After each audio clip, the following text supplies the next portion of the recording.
Well, here we are on day one of Manufacturing Week, and I must have seen 1,000 manufacturing shows over my time in manufacturing over the last 40 years. And it's always a great pleasure to see the excitement at a show like this. It's a brand new activity.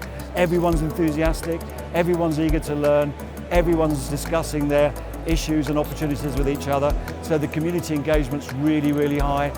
Blown my socks off so far because just full of energy and encouragement about a different type of business.